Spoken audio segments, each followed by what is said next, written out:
Good afternoon, ladies and gentlemen, boys and girls, and welcome to Hopkinton High School for today's single elimination playoff game between the Falmouth Clippers, 12 and 11 this year, and the 17 seed, versus the Hopkinton Hillers, 12 and 8, the number 9 seed.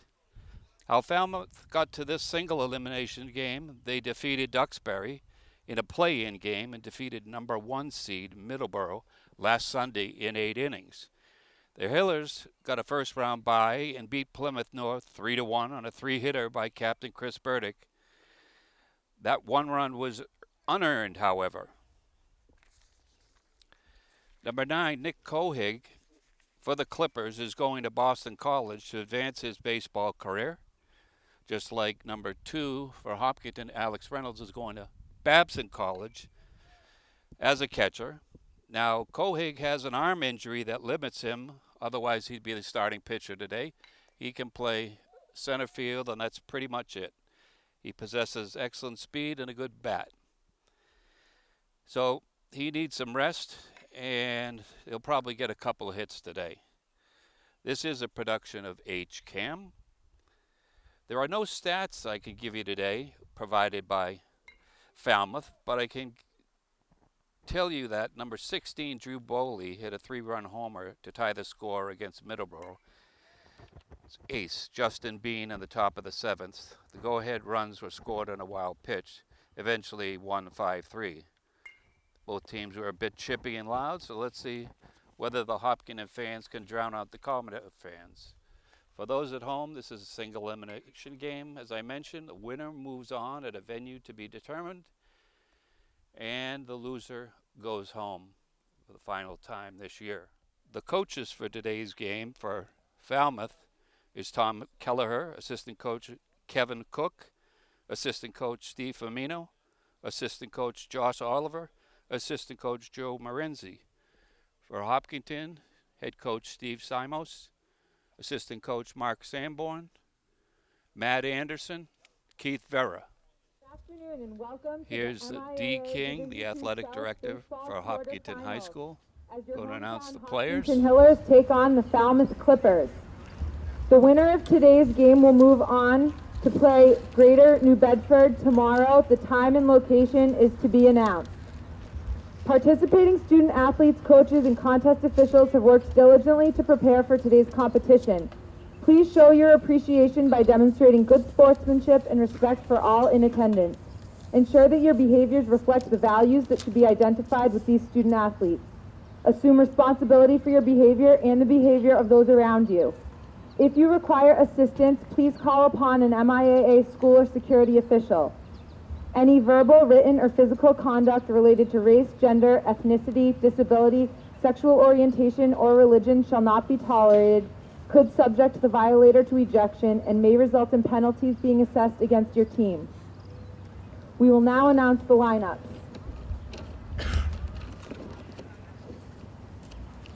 For the Falmouth Clippers, number 8, Zach Murphy. Number 12, Matt Cole. Number 15, Nick Crocker. Number 26, Matt Liebsman. Number 42, Kevin Peters. Number 44, Jake Hartzler. Batting first and starting at center field, number 9, Nick Cohig. Batting second and starting at right field, number 2, Eli Harris.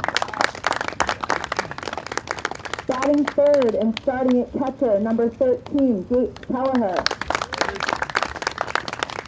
Batting fourth and starting at left field, number 16, Drew Bowley. Batting fifth as the designated hitter, number 3, Jared Martino. Batting sixth and starting at first base, number 4, Brandon Woodward. Batting seventh and starting at third base, number 10, Johnny Gagnon. Batting eighth and starting at shortstop, number 7, Ian Melkonian. Batting ninth and starting at second base, number 5, Max Burt. Yes! Yes! Starting at pitcher, number 11, Max Roman.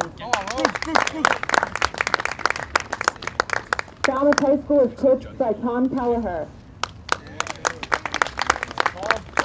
And now for your hometown Hopkinton Hillers. Number 4, Captain Brian Gahn.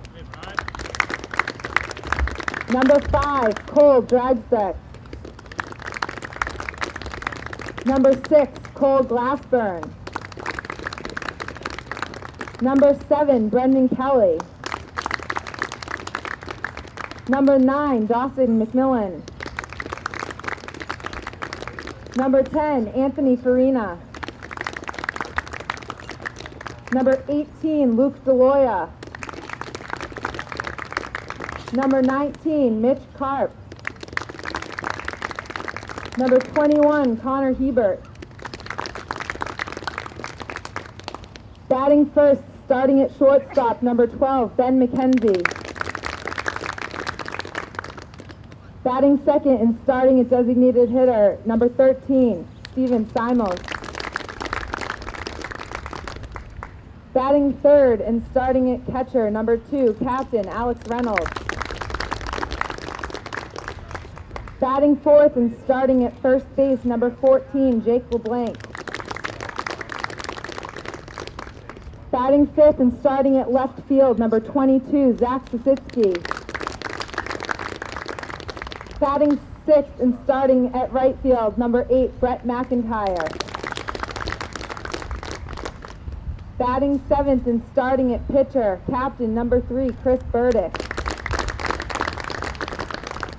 Batting eighth and starting at second base, number 11, Tim Burdick. Batting ninth and starting at center field, number 1, Ryan Wolf. Starting at third base, number 16, Dylan O'Leary. And Tommy Leone, number 15. The Hillers are coached by Steve Simos, and the managers are Eric Olafson and Andrew McGuire.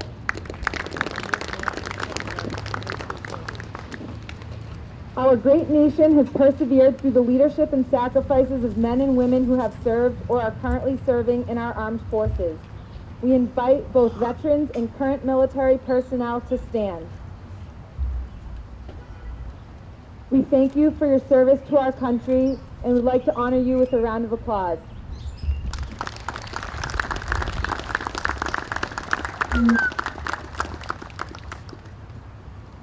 We will now honor our country by the playing of the National Anthem.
Good luck, both teams. Go Hillers, let's play ball.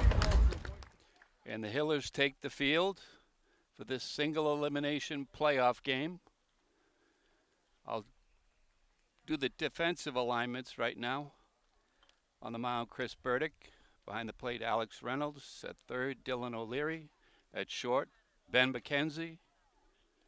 At second base today, Timmy Burdick. At first base, Jake LeBlanc. An outstanding outfield with left fielder Zach Sasitsky, center field Ryan Wolf, and in right field Brett McIntyre. Burdick will be facing Nick Kohig, Eli Harris, and Gates Kelleher out of the box. Now I sure hope that Alex Reynolds shows off his gun, so he'll let the Falmouth players not to stray off the bases too far.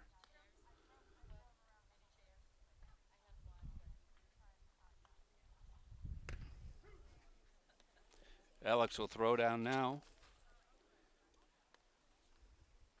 The temperature game time, according to the HCAM chief meteorologist, is 70 degrees with a slight wind out of the north.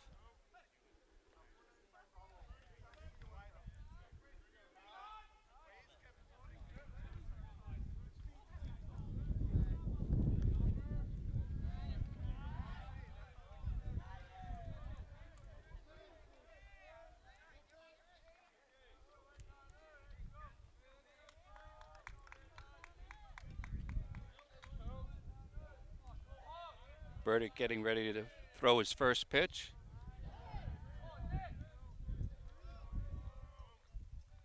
First pitch is at 4:05, and that's a called strike on Kohig.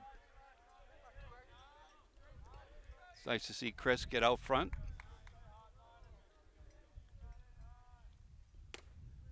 Oh, that bender was close, but the umpire didn't give it to him. So the count is 1-1.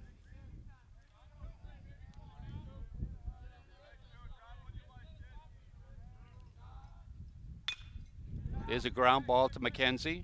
Picks it up, throws over to Leblanc, and catches the speedy Kohig. 1 out. This is Eli Harris playing right field. It's nice to see catchers that will hustle down the line on a ground ball to the left side of the infield like Alex Reynolds did to guard against any overthrow.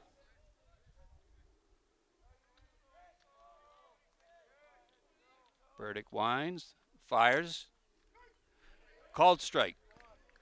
No balls, 1 strike. Chris is very deliberate out there, pitches quickly. Tries the curveball again up high.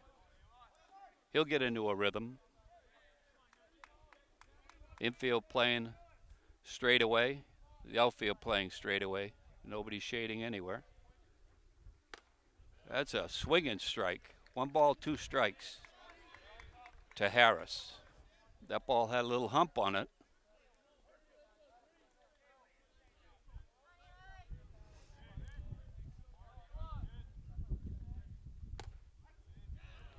And that's a called third strike. He was looking for something and he didn't get it, so he was caught looking at the pictures at the museum, admiring them. So 2 down with Gates Kelleher, the catcher.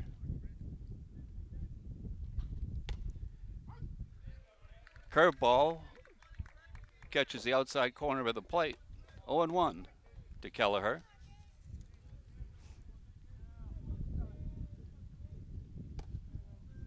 Ball a little low, 1-1. Alex Reynolds calling the game. And you'll very rarely see a Hopkinton pitcher shake him off. They have that much confidence in Reynolds. That's a strike, 1-2. So Chris is starting off the game throwing strikes.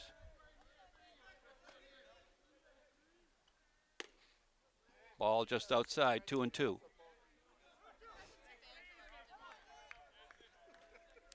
Once Chris gets in his rhythm, he'll be able to snap that breaking ball off and have those hitters bailing.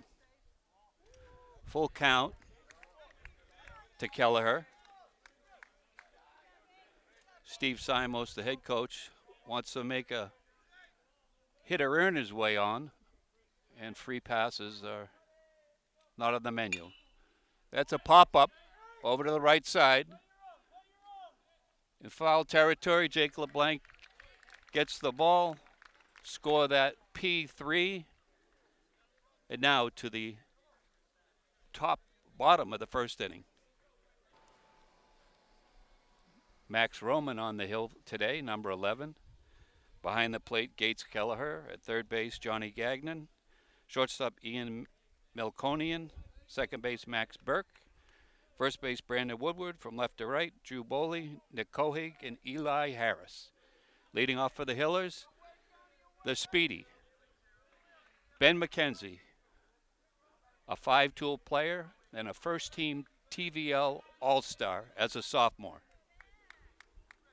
So Roman's getting ready to pitch. Starts him off with a breaking ball for a called strike.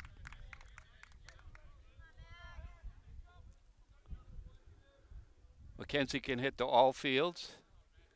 As I mentioned before, he possesses devastating speed. According to Max Preps, he's stolen 20 bags, but I don't trust that website. Count is 0-2.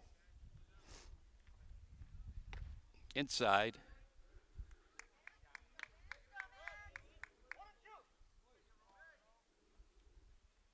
Since I don't have the stats for Falmouth,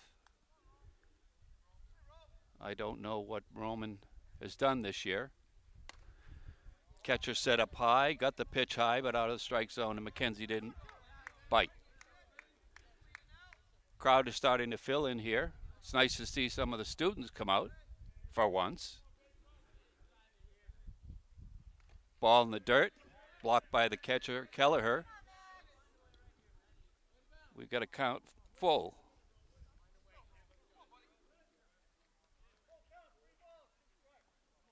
So they're playing McKenzie straight away. They don't have the book on him.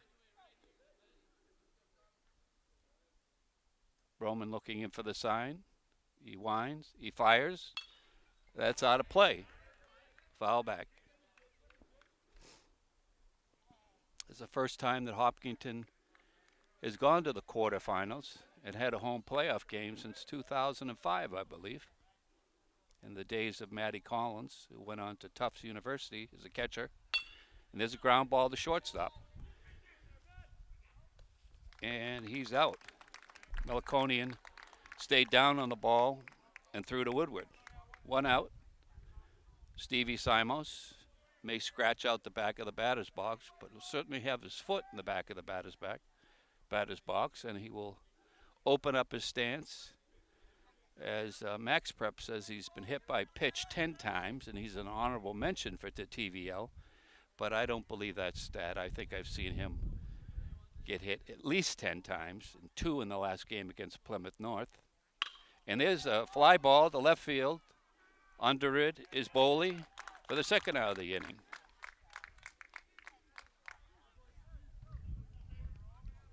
And here comes the TVL MVP. Last Hopkinton player to win the TVL MVP was Matt Collins, also a catcher. A very well-deserved award with all the players in the TVL. They're playing deep, the Clippers. I apologize for botching their team name. It's not the Commodores, but the Clippers. Ball outside. Count is 1-0 to Reynolds.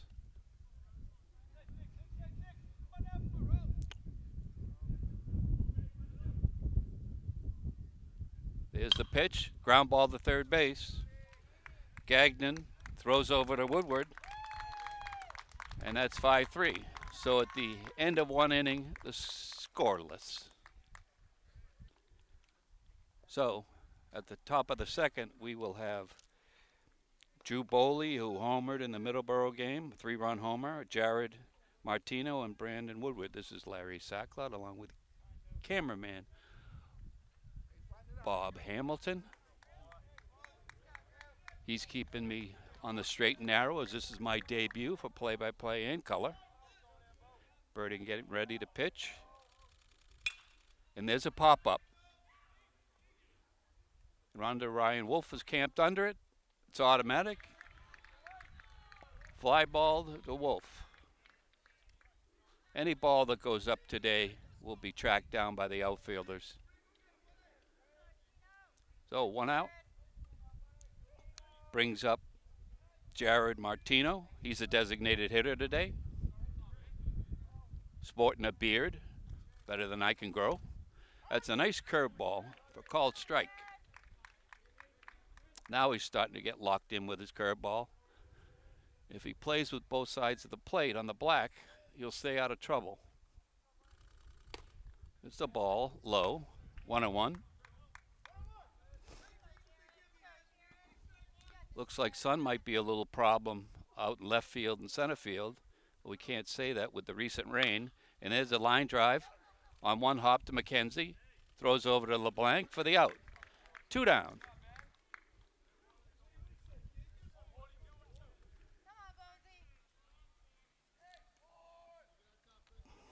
Brandon Woodward, the first baseman, walking into the box. I guess his nickname is Bones. Don't know why. Burdick fires, and there's a foul ball yanked. Way out in front of that pitch. Chris Burdick looks nice and relaxed out there. Of course, it helps when you have an all-star catcher. 1 strike on Woodward.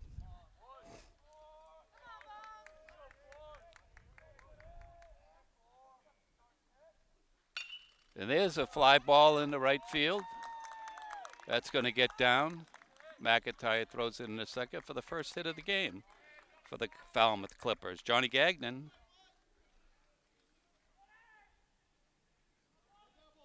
The third baseman. Steve Simons wants the guys to play on the line and is calling for no doubles. Steve Simons has scouted this team, worked with the boys the last couple days in the rain, pitches high, 1-0. Got to the whiteboard with his dry erasers. They got really excited, probably worked on some plays, what the other team might do, what they're going to do to the other team. So that's a pop-up to Leblanc. Over comes Burdick, who's calling it in foul territory, fair territory, for the out.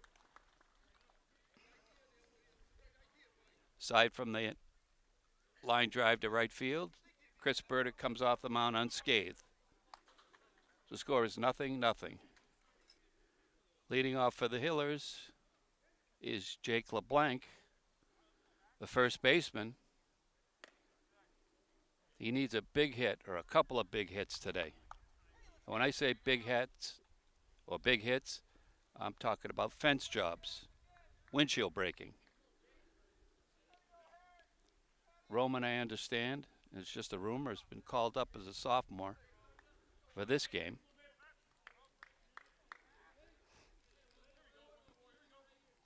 So far we've seen fastball and curveball.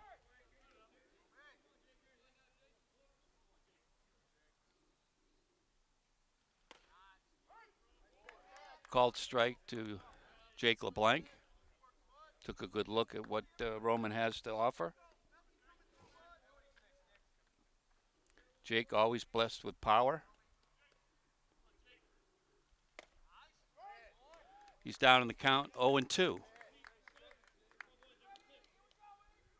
Roman features sort of a rolling curveball, not as tight as Chris Burdick's. We'll see what he's going to offer up right now. That's in the dirt. Jake stays off it. Count is 1-2. Zach Sasitsi on deck, the left fielder.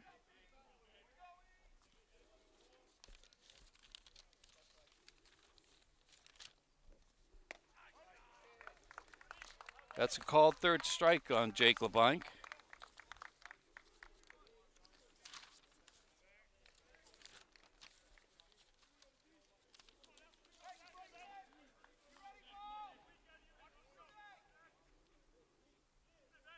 Zach Sasitsky hitting .280 on the year. I've known this young man since he's made 8 years old. Roman fires. Zach takes a good cut. That pitch. He's down the count, 0-1. They're shading Zach a little bit to right field, but they don't know he has a nice inside-out swing. That's a ball, 1-1.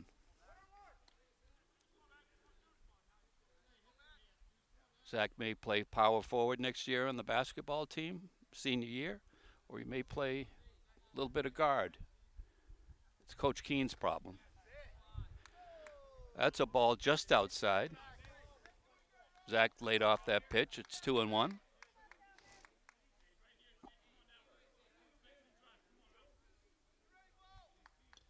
Zach hitting with a slight open stance. This is new for him this year. You heard the umpire call strike. It was a strike, and it's 2-2.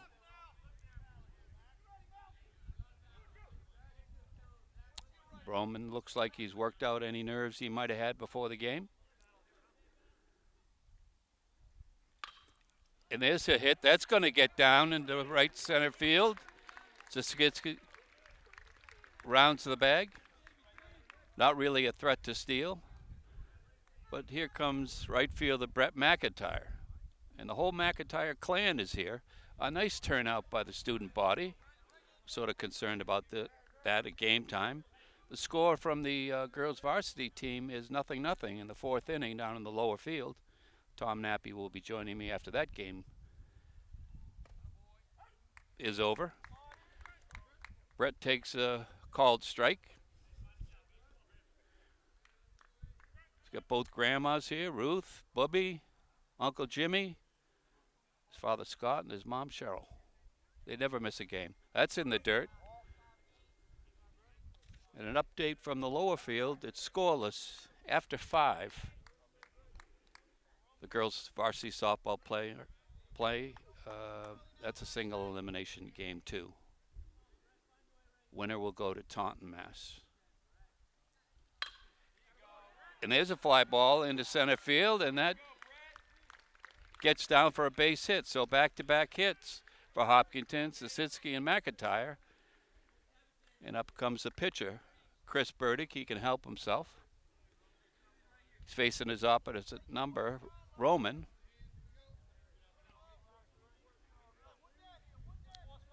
Zasitsky may not be the fastest runner, but he is one of the smartest base runners you'll see, along with Brett McIntyre. Second baseman trying to keep him close. That ball's inside, 1-0.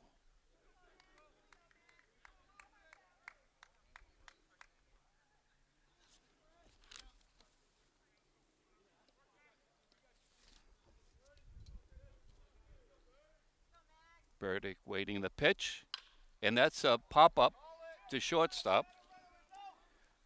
Meliconian fighting off the sun, and there's 1 out.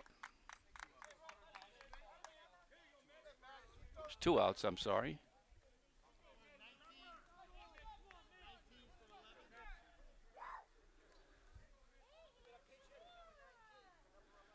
So Mitch Carpy is going to pinch hit.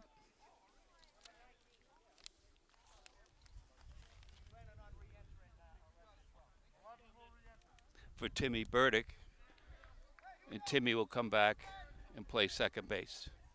Mitch, a senior, going to Syracuse University next year. Brett McIntyre going to Clemson. Ryan Wolf on deck is going to Roger Williams. We'll be rooming with Justin Blanchard, the power forward for the Hopkinton basketball team. That should be a fun experience for both of them. Roman looks in and gets the signal. Zach Zasitsky looking in on the catcher to see what he's going to throw. Ball outside. 1-1 is the count. It's the first bit of trouble that either pitcher has been in. It was 2 on, 2 out. 1 ball, 2 strikes. Ball in the dirt, picked by Kelleher. Runners are getting a good secondary lead. Coach Simos wants them to be aggressive on the bases. Second baseman trying to keep Zach close, kicking dirt over his way, letting him know he's there. And a swinging strike for Mitch Carby. Count is 2-2. 2 outs, 2s across the board. That pitch had a little extra hump on it. Ball, curveball, outside. Way out of the strike zone. The count's full. So, count is full with 2 outs. On first move from the pitcher, the runners will be off. Good opportunity for Mitch to knock in a couple of runs.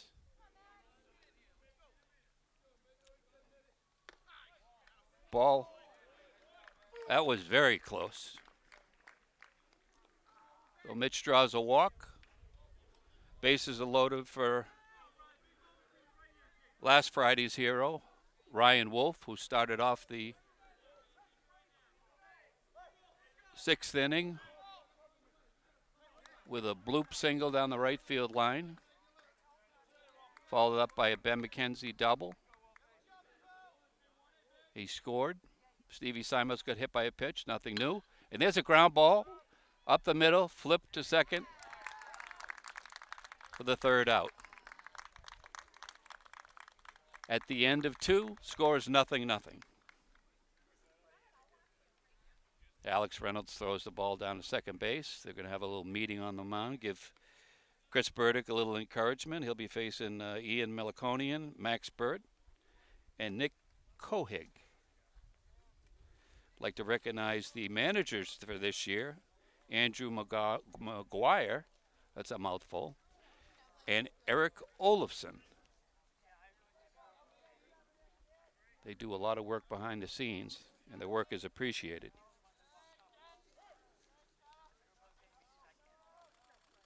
Burdick starts Meliconian off with a ball outside.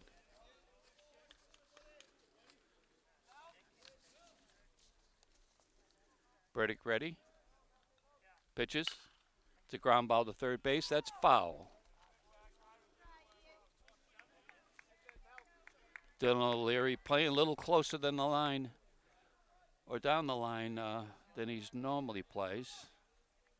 Probably Coach Simos wanted to make sure that there were no extra bags taken in this. Once again, single elimination game. And there's a fly ball to the left field. Zasitsky is over. It's in foul ground. He makes the catch for 1 out.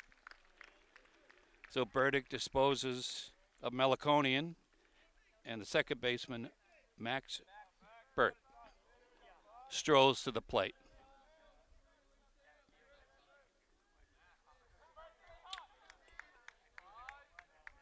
Chris Burdick gets a sign from Reynolds. He throws a pitch that's just a little bit outside. It's tough to read inside, outside from our vantage point. That was up a little by the chin. Little slip. Count is 2-0. This may be a very close 1-run game, so either team may have to scratch out a run. And that ball is inside, gets past Reynolds, which is a rarity.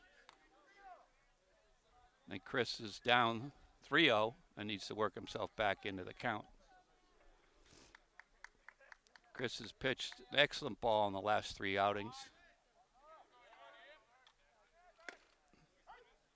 That's a called strike, 3-1.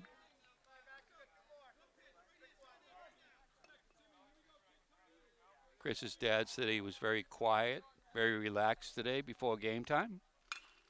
And there's a foul ball. That's going to be out of play. Good hustle anyway by Zach Zasitsky.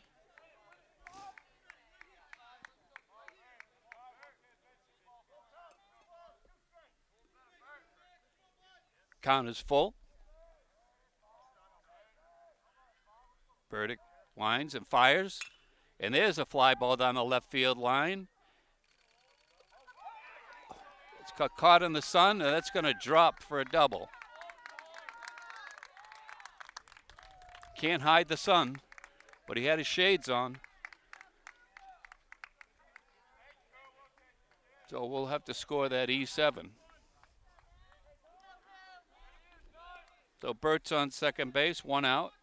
And here comes the dangerous Nick Kohig.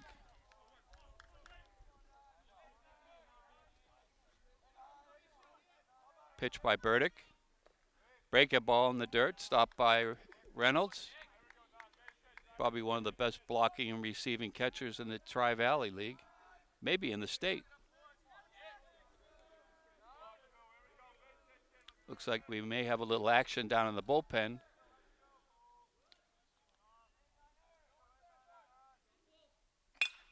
There's a ground ball, left field.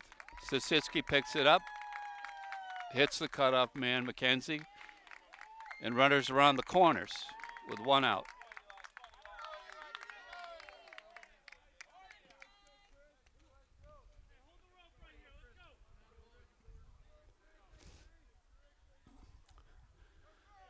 Alex Reynolds is going to relay the signs to the infielders. Kohig is a threat to steal. So whether the play is for one of the infielders to cut the ball off and throw home or let it go through. Ball is up high, out of the zone. Chris may have overthrown on that pitch. Now he's starting to slow down just a little bit. Concentrate on the hitter. Kohig has got a medium length lead. And there's a fly ball into center field. And the ball is down, and that will score a run. So it's Falmouth who broke ice here. So we got runners on first and second with 1 out.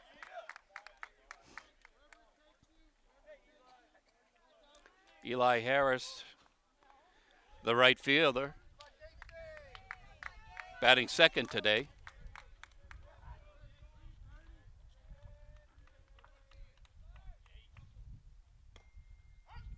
That's a nice curveball, nice tight curveball. That's a strike. Down the girls' game, it's 0-0 in the 6th inning. It's a barn burner down there. Burdick looks in for the sign. Gets it. Throws to the plate. Back pick. Just safe. Alex Reynolds has been waiting all year to back pick a runner. Now, I don't know whether he has a signal with the first baseman, like picking up dirt and throwing it down, so the first baseman is ready. Leblanc is playing behind the runner. But he's the general out there. He makes the calls. Count is 1-1.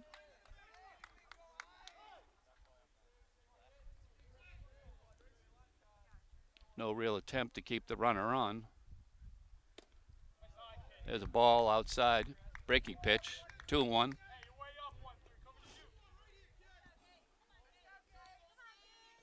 Right-handed hitter, I'd have Timmy Burdick shade a little bit closer to second base and keep him from getting a big secondary lead. And there's a fly ball over to McIntyre. Judges the wind.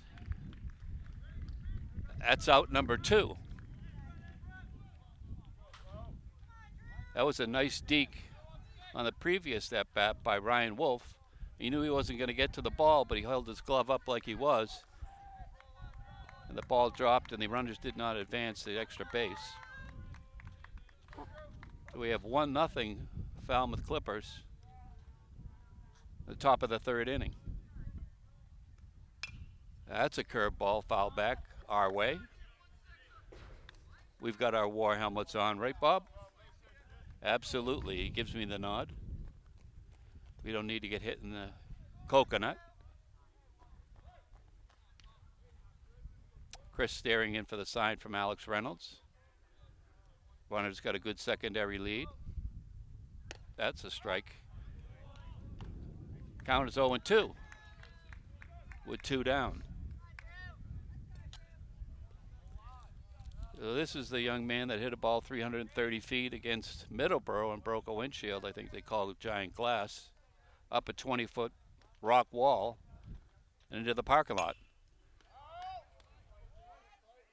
I gave Chris's dad the lowdown on this hitter earlier. Be a little careful with him. He's not hitting fourth for nothing.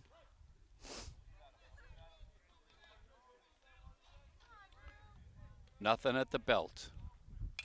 And there's a pop-up. Everybody usually runs away from the mound for that pop-up. And the score is 1-0, going to the bottom of the third. Roman taking his final warm-up pitch. Keller throws down. There's no comparison between Alex's Reynolds throws and Kelleher's. We got to watch out, see how he pops up and throws down when a runner is on base.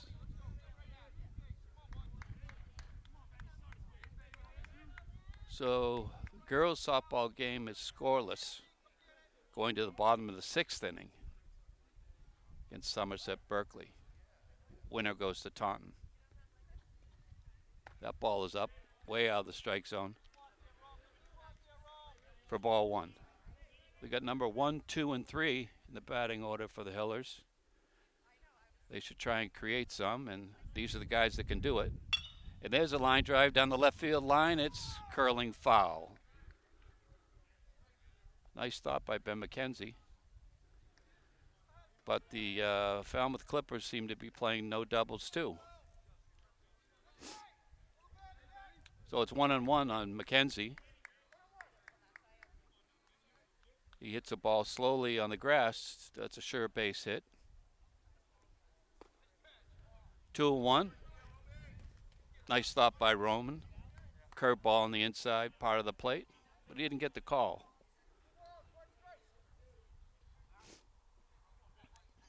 Roman, a quick worker. Well, I went to the Tommy Heinsohn School of Broadcasting, and I don't think that was a strike. But the umpire called it a strike, so it's 2-2 on McKenzie. Ball in the dirt, another breaking ball. If he throws his number 1, throws him some cheese, McKenzie will turn on it and hit it hard somewhere.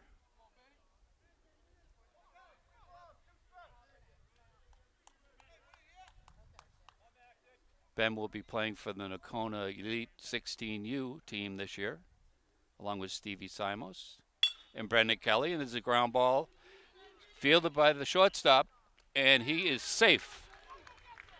There's an example of putting the ball in the grass and beating it out.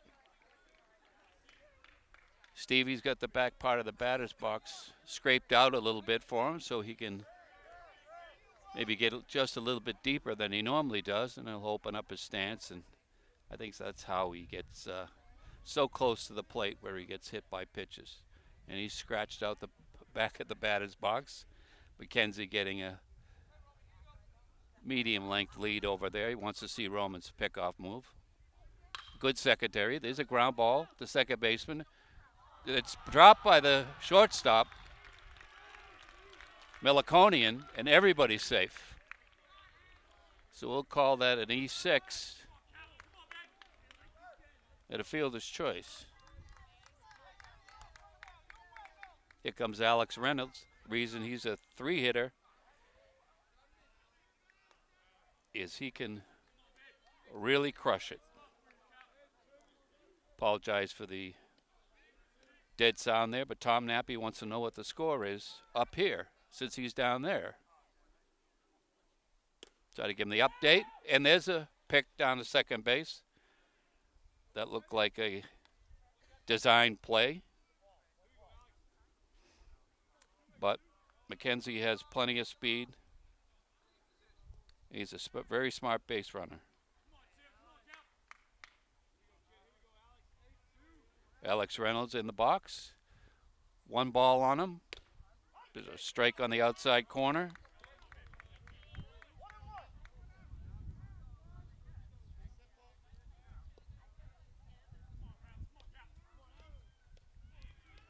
So the captain awaiting the pitch with a 1-1 count. Stevie Simos. Looked close, but I'm a homer, so that was way outside. So the first baseman is in. Stevie Simos can get a good lead at first, but he's got to watch out for this catcher, Kelleher, to throw down. And that's three balls, 1 strike, and the Falmouth coaches, true to form, are already barking about balls and strikes.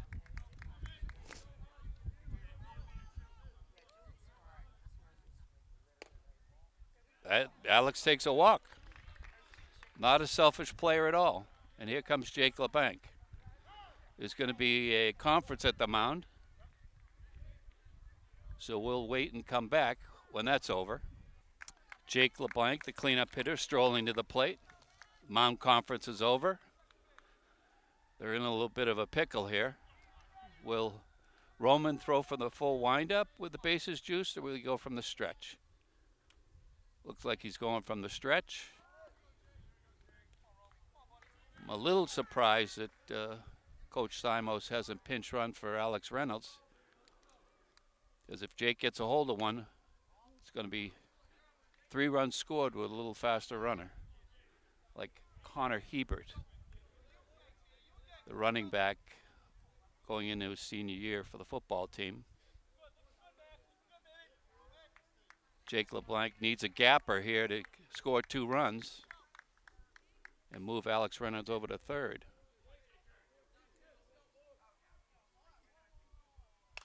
Oh, pitch was a little low, but too nice to take. He fouls it off back our way. Count is 1-1 on Leblanc. Score is 1-0. Falmouth is leading in the bottom of the 3rd inning. Roman taking a little bit extra time. Bases juiced. A swing and a miss by Leblanc. And he's down in the count, 1-2. Zach Sasitsky on deck.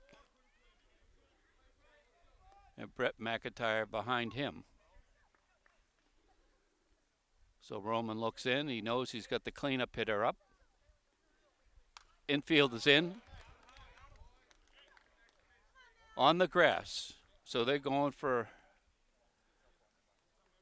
cutting a rundown at the plate should it be hit to one of them. If he can split a gap here in the infield, score at least 1 run.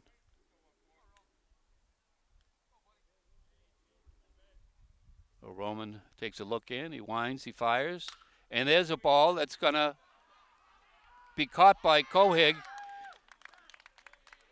And Ben McKenzie scores, so it's a tie ball game. Falmouth Clippers won the Atlantic Coast League game, title,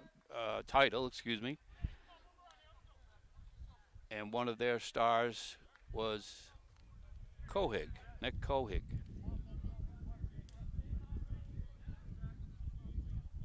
Maybe him and Chris Burdick will be roommates down at Boston College.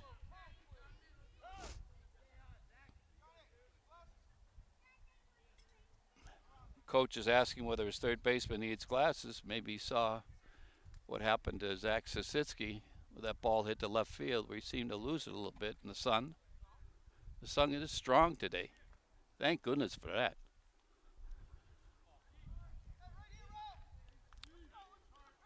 So look for Zach to go the other way with his inside-out swing, as I mentioned before. But they are playing him straight up. And the shortstop is keeping Stevie Simos close. The foul ball out of play.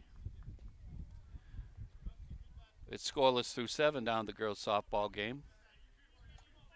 They may go to extras down there, or they'll play as long as they find a winner. So Zach is scraping out the back of the batter's box. He looks in at Roman. Alex Reynolds has a lead over at first base. First baseman playing behind him. And Stevie Simos notorious for big leads. And a changeup. The first one of the game by Roman. and Zach was a little bit out in front of that. So the count is 2 strikes on Zach Sasitsky. Score is tied, though. 1 out. First and second. Infield playing at normal depth.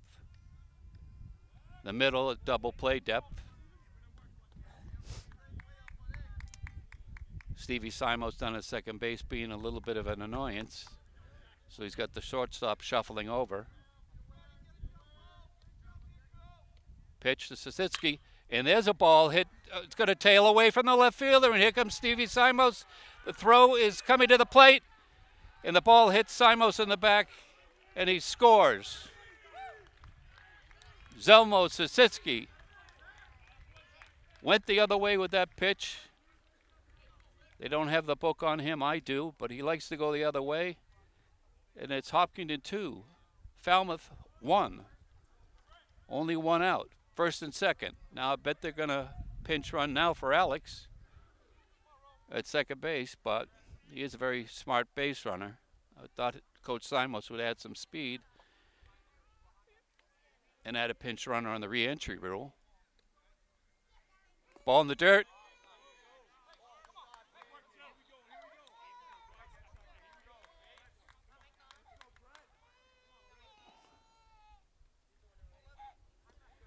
Roman in a little bit of trouble, trying to wiggle his way out. He's down 1-0 to Brett McIntyre, who gets hit in the box with a foul ball.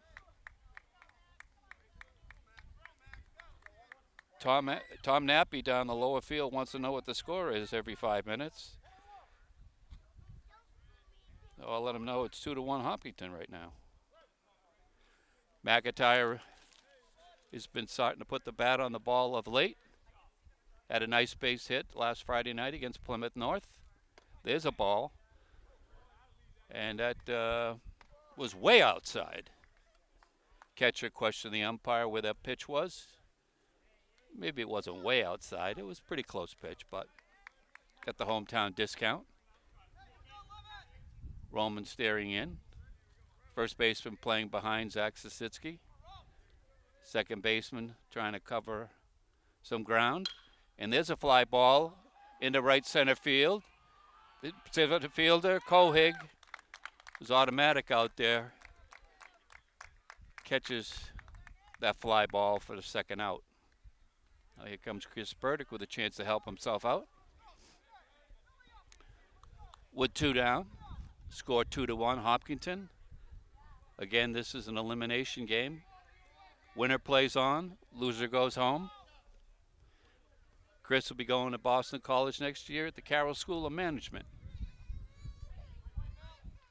There's a curveball. First takes for a strike. Got Reynolds at second and Sasitsky at first. I think the second baseman is going to back off a little bit. He's just slapping his glove to let Reynolds know he's there.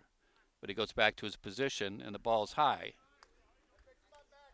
Nice take by Burdick.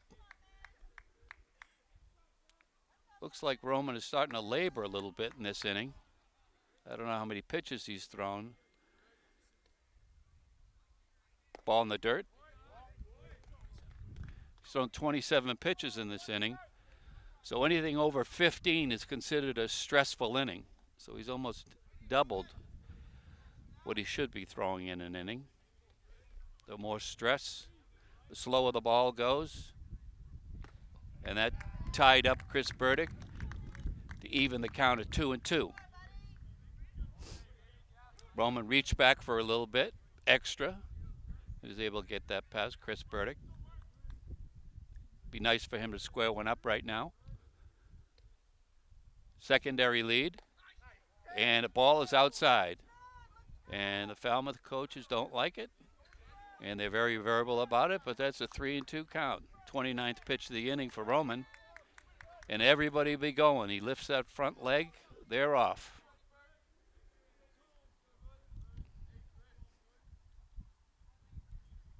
Ball, walks. That's the second free pass he's given up this inning.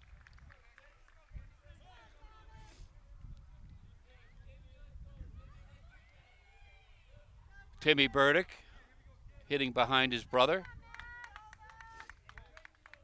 Was pinch hit for earlier in the game. He came back in on the re-entry rule.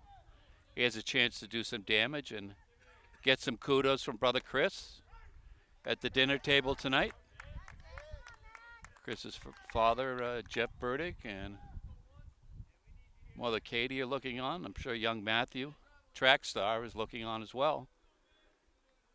Timmy nice and relaxed at the plate.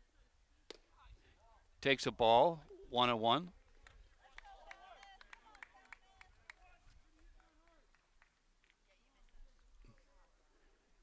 I hope I said Kerry Burdick. I've known her for a million years. But Mom Kerry, Dad Jeff, there's a curveball for a strike. Timmy hasn't seen many curveballs this year. It's 1 ball, 2 strikes.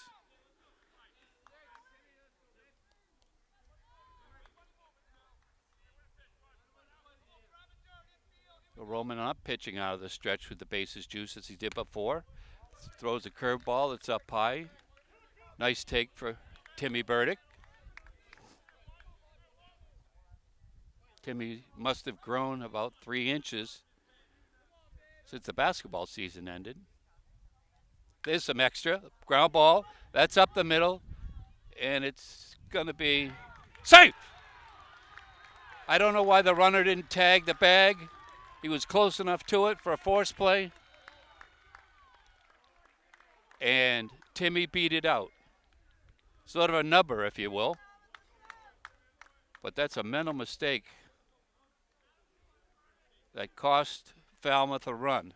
It's now 3-1. So we'll see what this sophomore does with adversity. Is Ryan Wolf is up.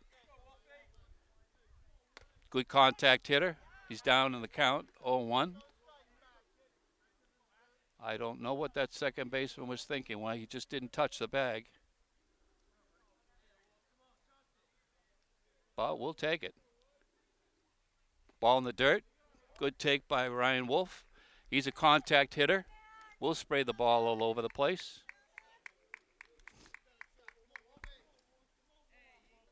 The right fielder is playing in absolutely no man's land out there. And there's a ball hit to right field. That may drop. That may be trouble. And it gets down. Here comes Zach Sasitsky or Chris Burdick. And Zach Sasitsky, a 2-run single for Ryan Wolf. And it's 5-1. I'm sure there's going to be a mound visit now. I don't know who else they have to throw. And there's no bullpen activity. So Coach Keller decides to stay with his sophomore as Hopkinen has opened up a 4-run lead. Wolf getting a lead off. First baseman playing behind him. Strike to Ben McKenzie. That's okay. I'll trust Ben McKenzie if he's down 0-2 all day long. Roman from the stretch. Pitches. Called strike. I agree with the umpire 100%. That was right down Broadway, but not where McKenzie likes it.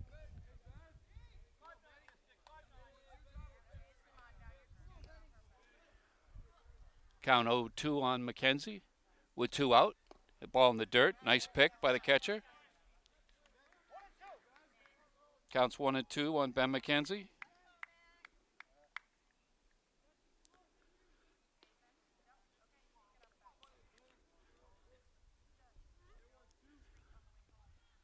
Oh, off the dome. He'll take first base, and I think this will generate a mound visit.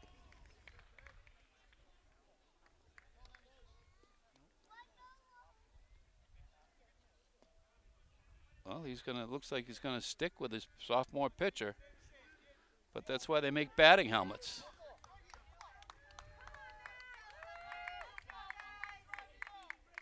And here's Mr. Hit by Pitch himself. Now he's got that batter's backs all scraped up.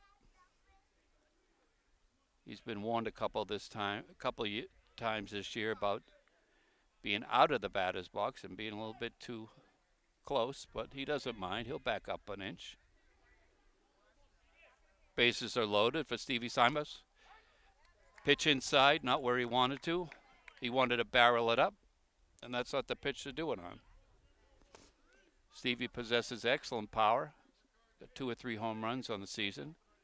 Got Ben McKenzie at first. Ball peeled foul and out of play. So we get Ben McKenzie at first, Ryan Wolf at second, and Timmy Burdick at third. All possess good speed, and all are smart base runners. So they have 2 outs. They got to know they're going on contact. Stevie guarding against that curveball.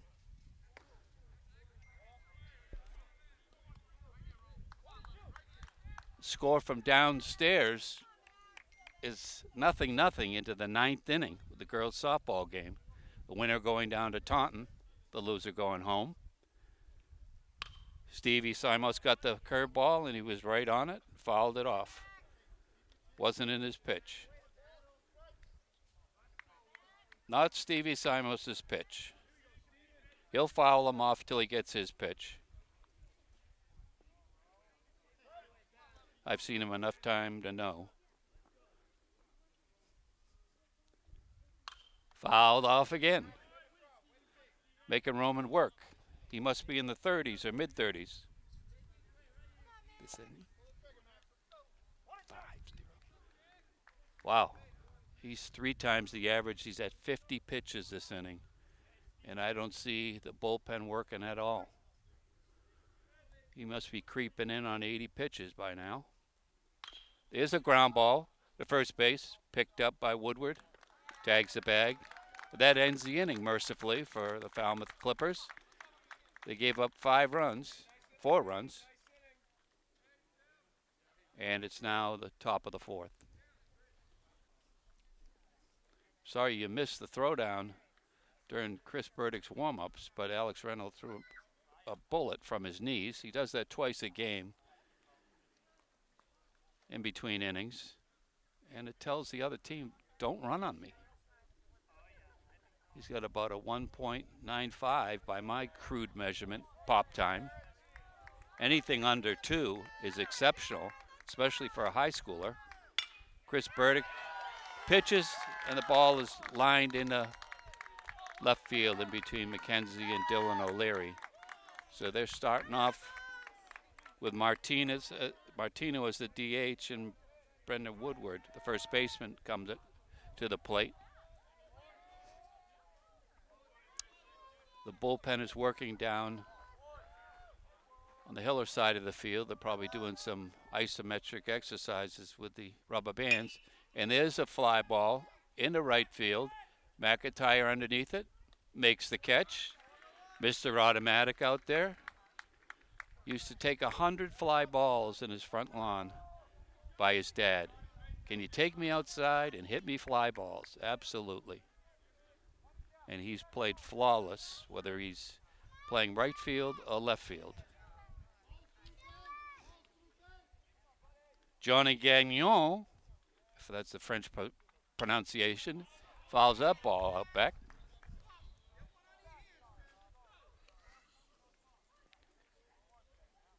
Gagnon is the third baseman.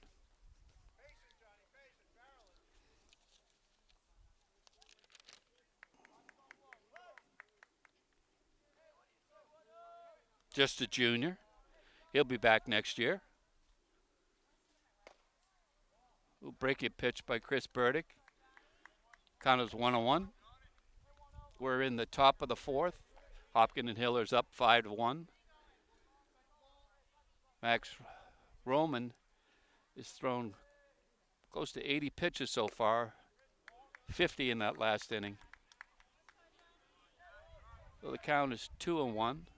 It's a really warm day here in Hopkinton. Hopefully that's not going to take a toll on the pitchers. Chris looks in for the sign. And there's a fly ball, and that ball's hit deep to right, but there's Brett McIntyre, and he's going to throw to Jake Leblanc at first, and he's safe. The runner almost got doubled off. He didn't think Brett McIntyre would get to that ball, but he did, and almost threw the runner out at first base. Ian Melaconian, the shortstop,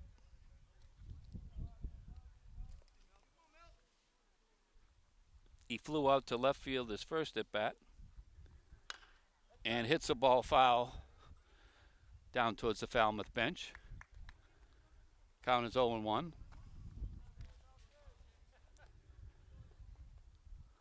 So they're getting their money's worth down in the lower field with the girls' softball game.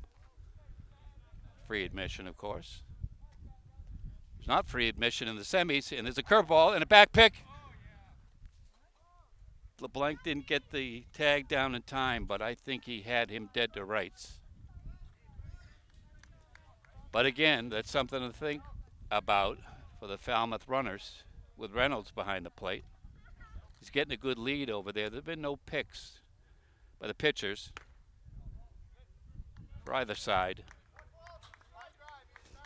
We got a ball in play here. The Falmouth bench. Umpires don't see it, so they'll continue. Burdick looking in. And a nice changeup for a swing and strike. And that's the end of the top of the fourth inning. We'll be back with the bottom of the fourth. Falmouth has made a pitching change. Matt Liebkeman in. He pitched a couple of innings in relief on Sunday against Middleborough and closed out the game. Number 26.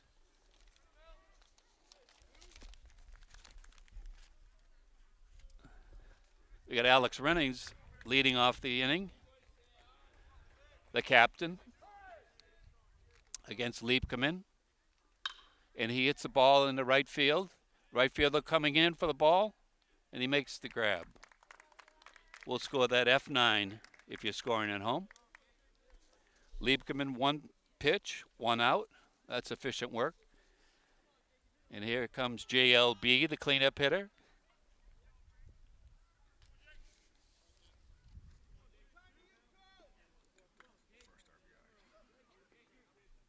Struck out in the second inning.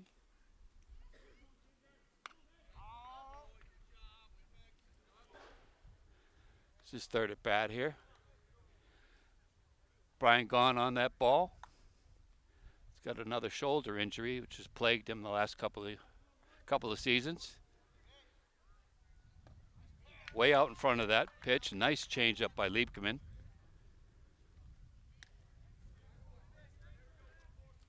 Jake has to fight his way through this at bat. Barrel it up.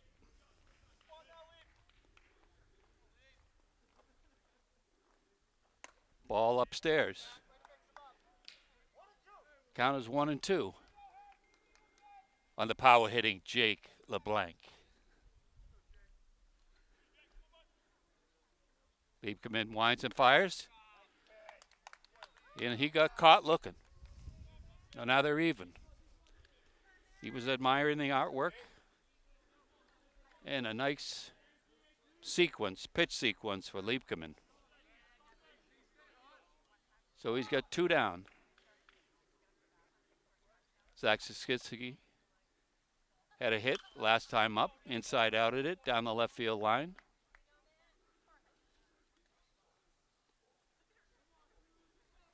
People that know him call him Zelmo. And I've known him since he's been 8 years old playing baseball. He's got one more year to do it. He takes a mighty hack at that and misses it. Liebkeman is showing good control and some gas to boot. There's a fly ball down the left field line. I don't know whether Falmouth has learned their lesson, but that's right where he put it. last time.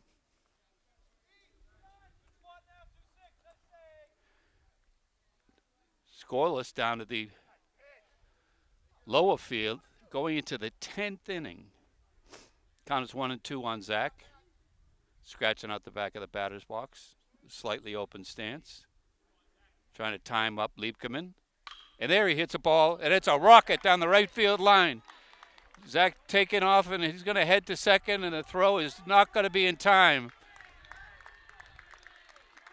So a 2-out double for Zach Sasitsky. And we got Brett McIntyre.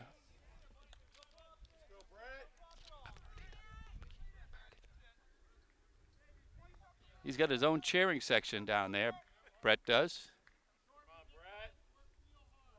Has played incredible defense today, as he always does. So he's got a runner in scoring position. What a crowd we're attracting right now, Bob. You pan over and see it. That's a curveball on the inside corner. Bent it back a little bit. 1 strike.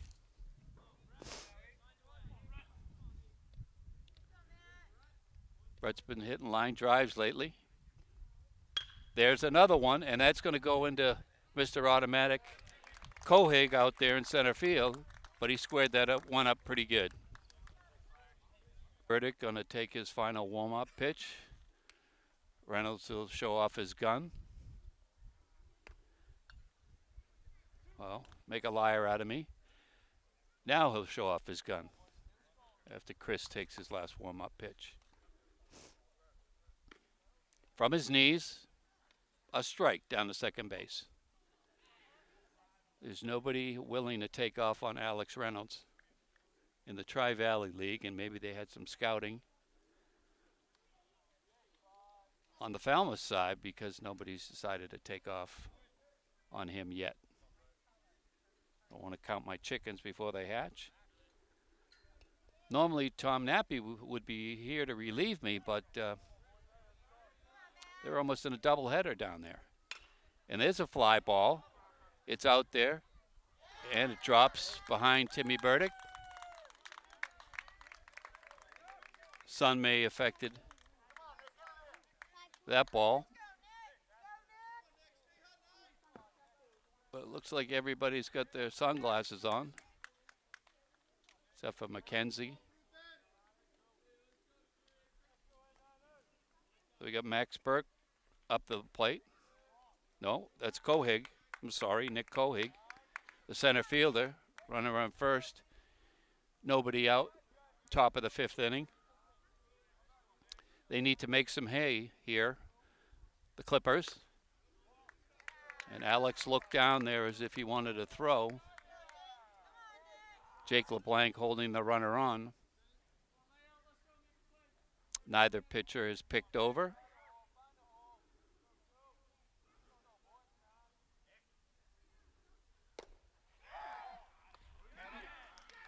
Oh, Alex Reynolds back picked again, and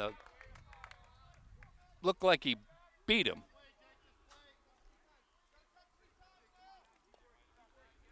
I don't know why Falmouth keeps getting a little greedy. That was a beautiful snap throw. That's a strike to Kohig. I think Chris thought he had that runner out at first base and reached back for a little extra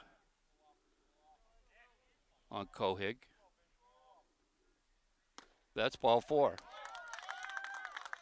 This is how things started on Sunday in the Falmouth-Middleborough game. A walk, an error, 3-run homer, and they were back in the game.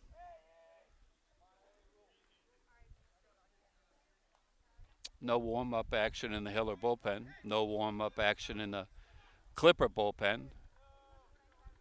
They'll trade outs here. Strike to Eli Harris, the right fielder.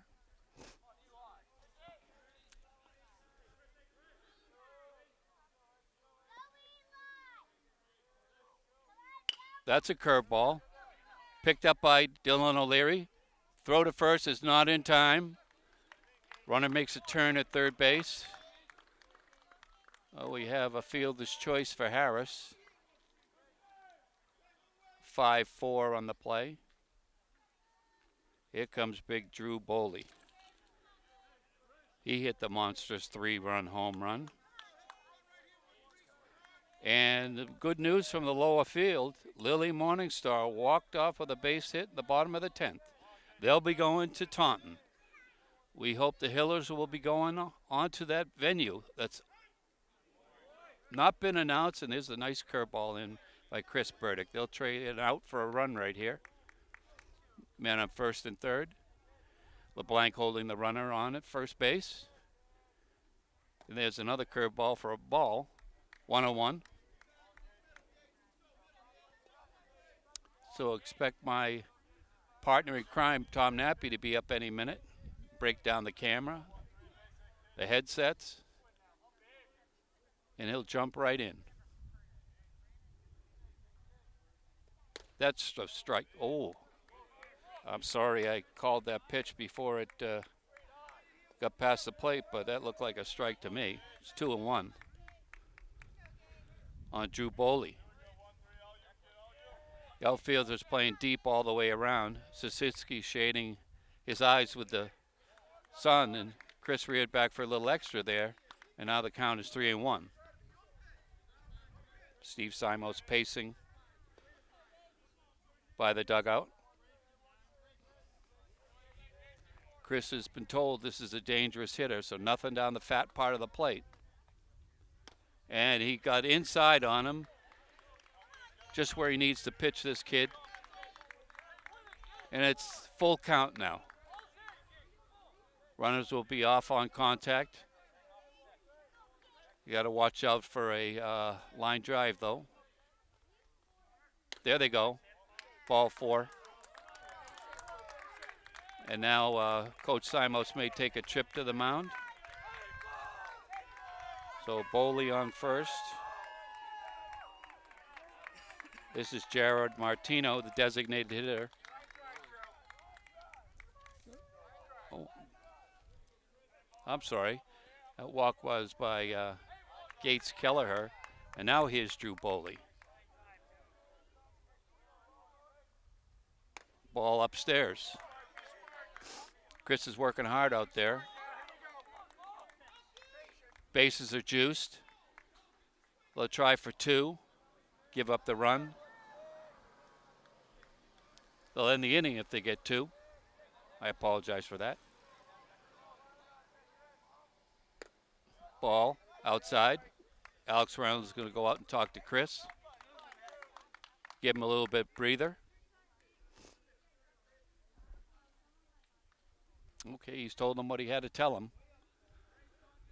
And they've got a strategy on how to pitch this kid. They know he's a dangerous hitter. So Chris is behind 2-0. Alex has given some signal, maybe to the middle infielders, that he's going to throw through. Ball fouled back. Count is 2-1. Chris is working really hard this inning.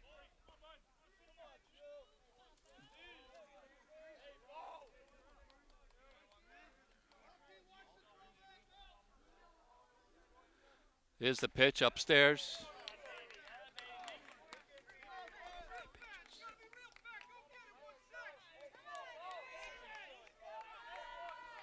Chris Burdick is up to 70 pitches. He'll probably max out at 90. Well, the count's 3-1. And there's a pop-up. Out of play. Counts full. Looks like the whole Hopkins bench went to chase that foul ball. Get a good workout. So he's got to stay out of the meat of that plate with Boley. Burdick stares in and gets a sign from Reynolds. Boley calls timeout. Maybe he's trying to get in the head of Chris Burdick. But Chris has been in battles before. He's not going to let that bother him. Chris is pitching for the stretch with the bases loaded. He stares in, gets a signal from Alex Reynolds. He's calling for a pitch low, and the ball is carved foul over the left-hand side. Try to sneak that one in on the outside corner, on the inside corner, and he was way out in front of it. He's got a sixth sense that Chris is going to reach back for a little extra and retire this guy. And there's a pop-up. His infield fly, that batter is out. Runners can advance at their own risk and do not. So we have 2 down. Chris Burdick fields his position well, was backing up the catcher Reynolds just in case the runner wanted to take advantage of that infield fly, but they did not.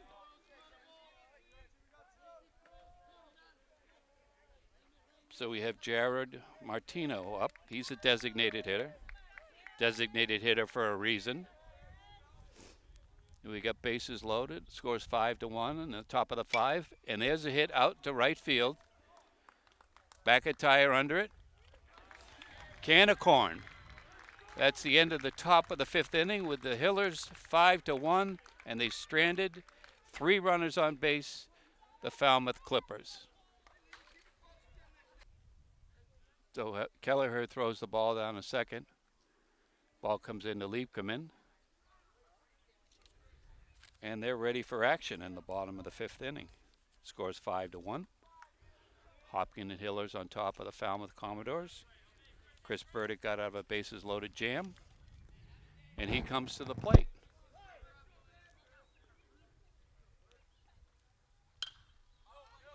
Pop foul out of play back our way. We're protected. It was nice that the athletic director got us some netting over here so we don't have to be ducking. And it was nice of Principal Bishop and D. King to have this field ready for today's game. There's a curveball inside. Burdick ducked out of the way. Count is 1-1. They laid down some clay on the infield, so no bad hops. Cut the grass nice and short. And we got good weather. And there's a base hit to left field. Picked up by Boley. They may pinch run for Chris Burdick. And they are. They're going to have Connor Hebert pinch hit for Chris Burdick. So he doesn't have to waste any energy. And Burdick will be back for the top of the 6th on the re-entry rule. Brother Timmy's going to try and move Hebert over. Whether Steve Simos is going to play small ball with a little bunt. But Connor Hebert is a threat to steal. And as I mentioned before, neither pitcher has picked over the 2 Falmouth pitchers and the 1 Hopkins pitcher. The ball is taken. The ball is thrown down. Hebert is safe. He was thinking about advancing to third, but put on the brakes. So the pitch was a ball, a good take by Timmy Burdick. He's got a runner in scoring position. Will he sacrifice him to third? I'm not a mind reader. I just don't know. But Connor Hebert can get a nice juicy lead over there. And he showed bunt, but he pulled back, and it was another ball. 2-0.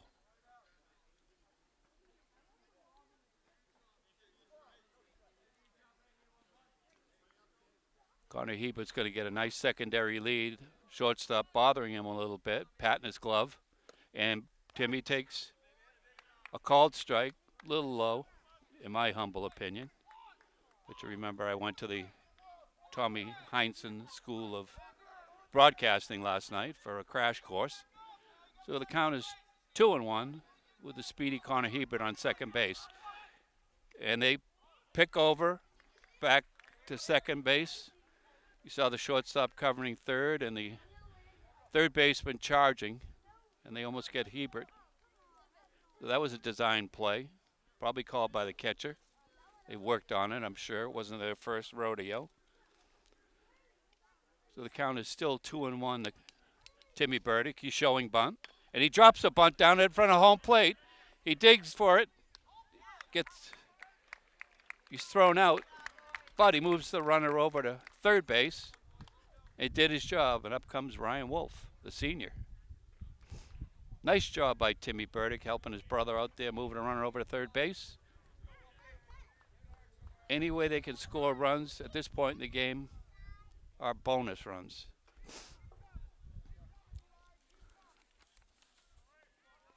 Ryan Wolf prefers to see the fastball, as most, and there's the curveball. Called strike. He's not going to swing at a breaking pitch, I don't think. But Leblanc just showed him the breaking ball. So Hebert down at third base. Ball in the dirt. He's going. Kelliker had to jump out of his stance to catch that one. But Connor should be able to get a pretty good lead. The infield is in. They're going to cut the run off at the plate if it's hit right at him. Foul ball out of play onto the cross field.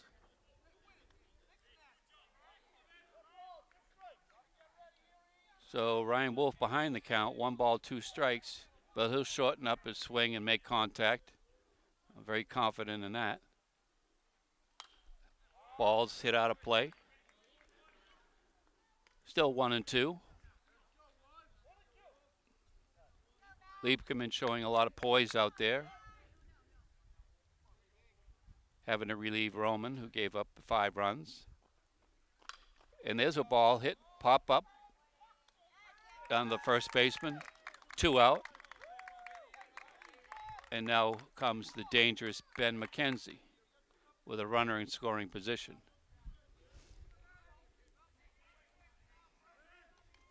He'll turn on the fastball quick.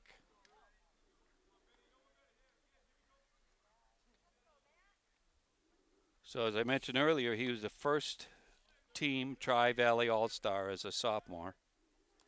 Hit over 400 this year. He probably got some votes for MVP. But Reynolds hit in the high 400s and slugged close to 600. I don't think he allowed a runner to steal on him, so an all-around player. And there's a foul ball hit behind us. And Ben McKenzie is down the count 0-2.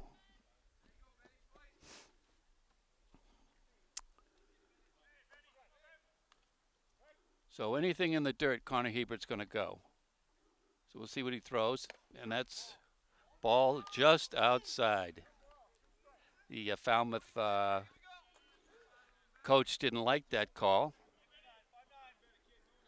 But the more he chirps at the umpire, the less calls he'll get.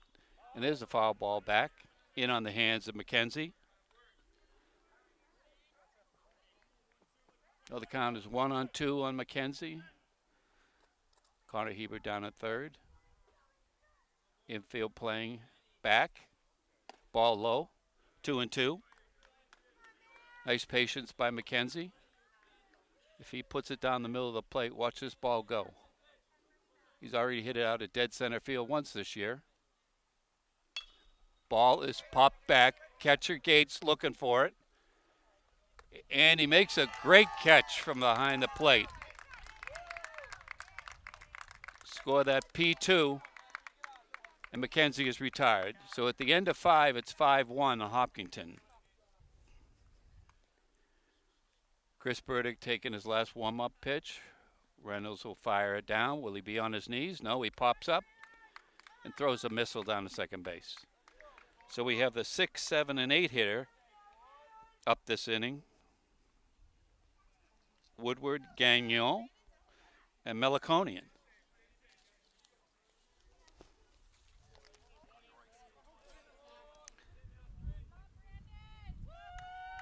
So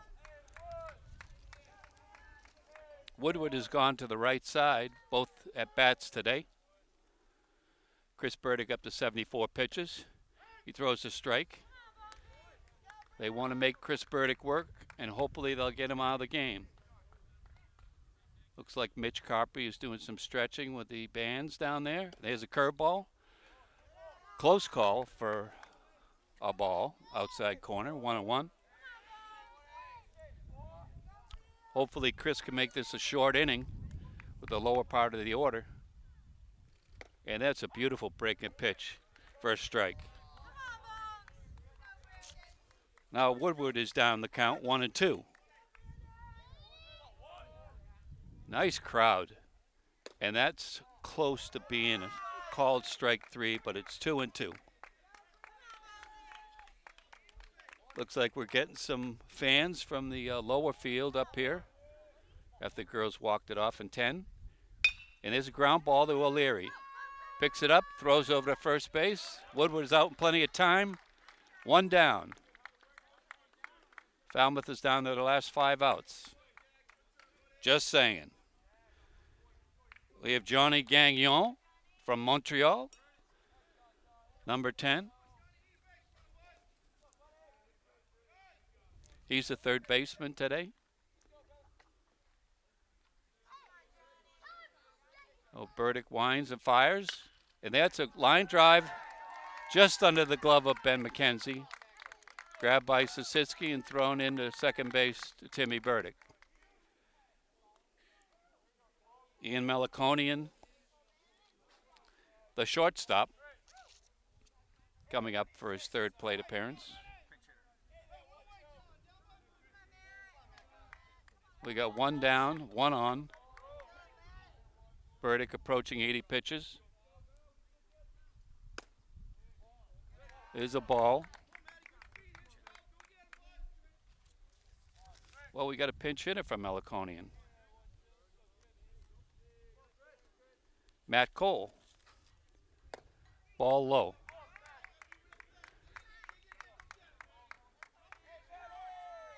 Two balls, no strikes. Though Burdick looks like he's got plenty of life on his fastball. You got to watch out for control. That's a strike. 2 balls, 1 strike on Cole. Leblanc holding the runner on.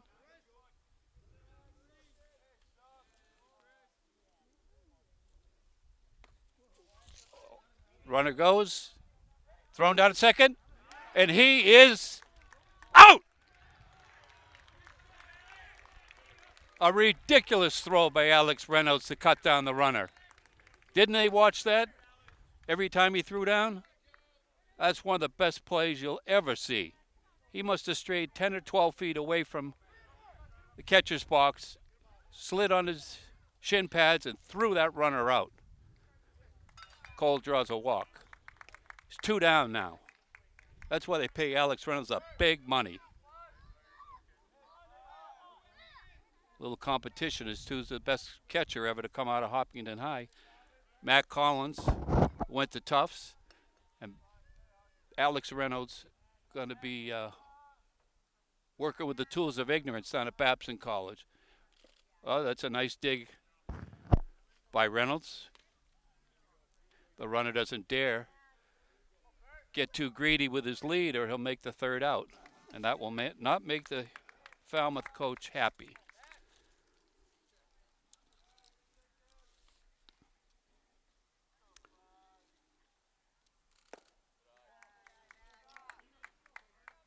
So Alex tried to frame that pitch and didn't get the call. So there's 2 balls, no strikes. 2 outs. Top of the 6th inning. Hopkinton leading 5-1. There's next to no lead over there at first base. No reason to pick over. Only bad things can happen. There's a strike on the inside corner. The count is 2-1 now.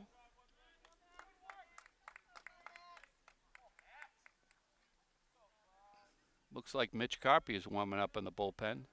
May come in to close out the 7th inning. That's ball taken. Looked good. It's 3-1.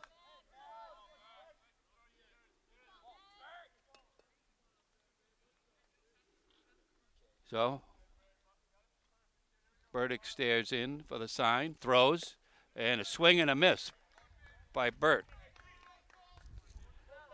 Now the count is full with 2 out. Gagnon will be off with the pitch. And Bert being the number 9 hitter, you don't have him do anything bad to you. So there goes a fly ball to left field deep. Zasitsky going back to the wall. It's off the wall. Here comes Gagnon to score. Ball thrown into the cutoff man. And Max Bert doubles deep off the left field wall. Score is 5-2.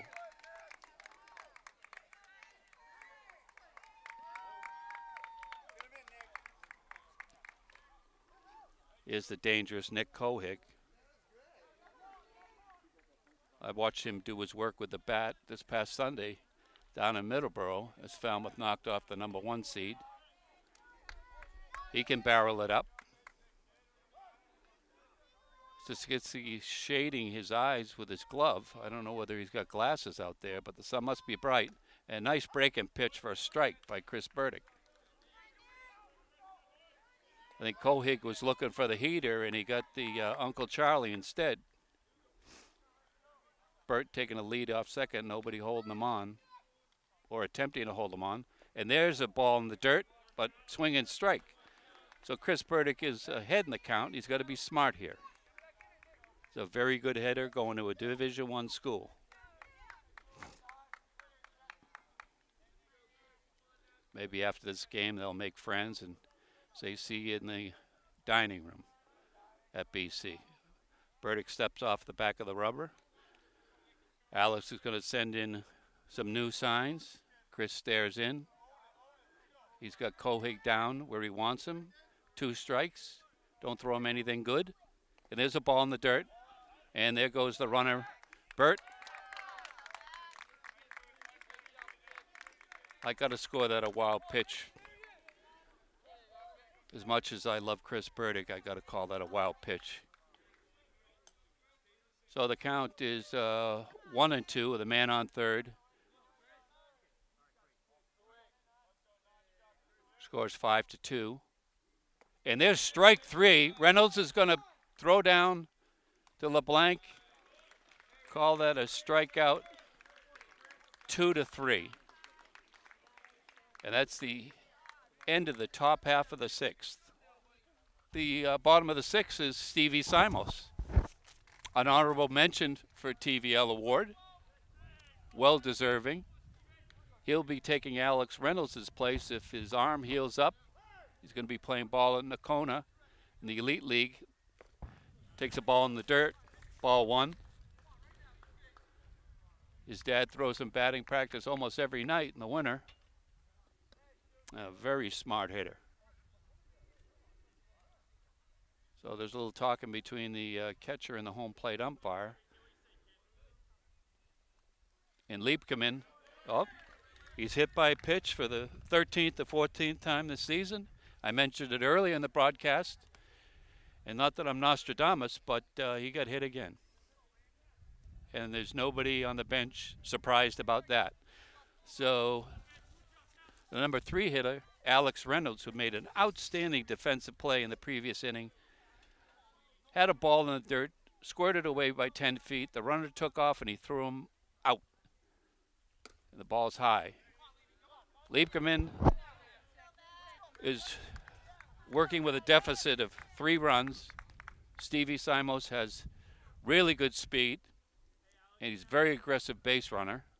So he might take off. And somebody's calling time. And that's upstairs, and Simos takes the bag.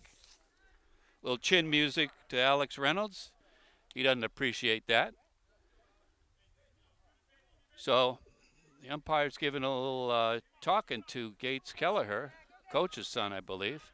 So now Alex has a runner in scoring position with a very speedy Stevie Simos, who's going to get a nice secondary lead here. And Liebkeman steps off the back of the rubber because he doesn't like what he sees.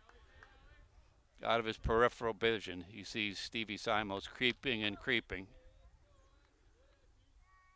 And the runner is going back to second. Second baseman cheating in. Liebkeman tried to spin off and pick off a runner earlier in the game, but was not successful. A design play.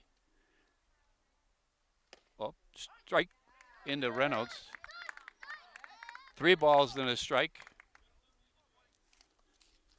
Alex Reynolds just waiting to smoke one. Put this game out of reach. Fouls it back. Out of play.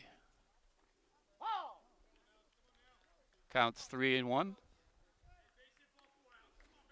Oh, count is full, I'm told. Scoreboard's not been being kept up as fast as I'd like it to. So the count is full. Stevie Simos with nobody out. He's a threat to grab third base. And there's a ball hit into right field. The right fielder, Harris, gets the ball, and Stevie Simos will take it for a sacrifice fly for Reynolds. Runner moves up to third base. Jake Leblanc, the cleanup hitter, up. Now is the time to unleash his power.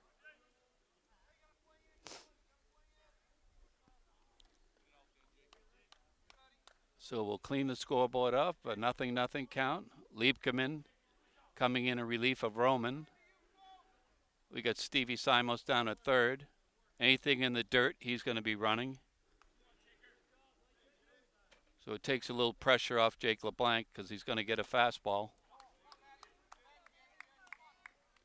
right down the middle at some point in this at-bat. Couldn't ask for a nicer day. Cloudless skies, barely a breeze, perfectly manicured field. The ball is low, 2-0.